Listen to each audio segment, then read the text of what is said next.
Okay, saan pa nagsisimula yung Boy Boy sa Amerika na nirecord ko, okay? And eto ha, permission talaga, nabibigay ko talaga yung jingle na yon para kay Miss Ria Luz, of course from Boy Boy sa Amerika. So let me tell you the story behind that, paano ko na-record yung Boy Boy sa Amerika na jingle. So it started with where I was waiting for John at Talking Stick. While waiting for him, so I recorded just a little greeting saying happy anniversary to Boy Boy sa Amerika, and it all started, just came out from my mouth singing sa Boy Boy sa Amerika. Tapos meron pa akong paano, sakay na. And then, sabi ko, you know what, I promise sis, yung nag-ano kami, nag-guest kami sa Boy Boy sa Amerika.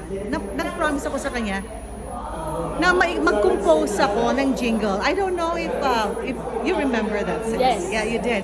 We Okay, have that so episode. yeah. So what I did, sabi niya, lalabas yung ano mo, anniversary mo. That time, that was August, right? August yung anniversary mo. So, sabi ko, you know what? I will surprise her.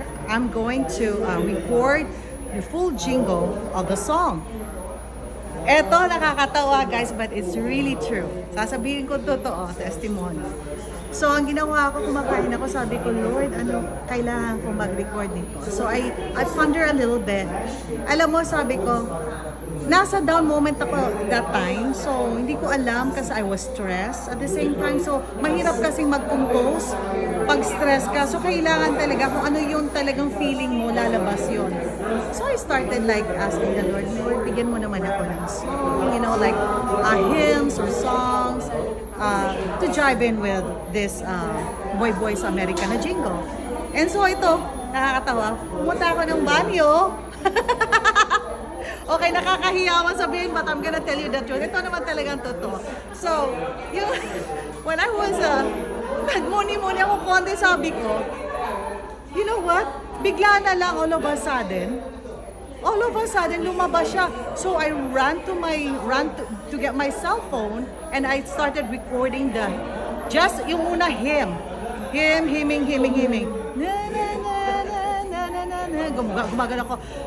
Lumalabas lahat with the lyrics and everything. Praise God. Sabi ko, nabuo yun.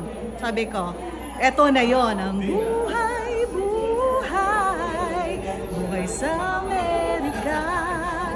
Mabubuhay ka sa Amerika kahit mahirap ka. Basta't kasama mo, kababayan mo, maligaya ka na dito sa Amerika. Ang buhay-buhay sa Amerika. Tara na! Thank you guys! So ito yung storya ng aking okay? Thank God na talagang nabuo yung jingle na yon, all by His grace. Okay, na I have to share God's given talent. So, with my permission, ito talaga live to. Sasabihin ko na binigay ko kay Sis Ria yung jingle na yon, Boy Boy sa Amerika. But the full song coming up. So, it might be this year.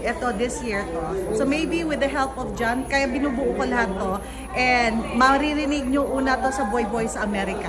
So it's gonna be a full song, but the jingle, I'm giving it to Sis Ria. We need to get that Yes. in the show. Sa show. Full show. Thank you so I much, promise that. sis. Promise ko yan. Thank you. This Sige is po. for Diva Mabing Salamat. Sanchez. Chavez Chavez Navarro. Okay, so Thank you hello so much. po. So tomorrow, don't forget. Bukas ay, are we live ba sis? Hindi ko alam kung naka-record tayo, whatever. So, tomorrow, don't forget to watch Pulmoy. Kung sino pa yung walang ticket, marcy dito Pulmoy. I'm one of the front act. Lagay natin. So, my slot for that time would be at 1 o'clock. So, hope to see you soon. Tickets are still available.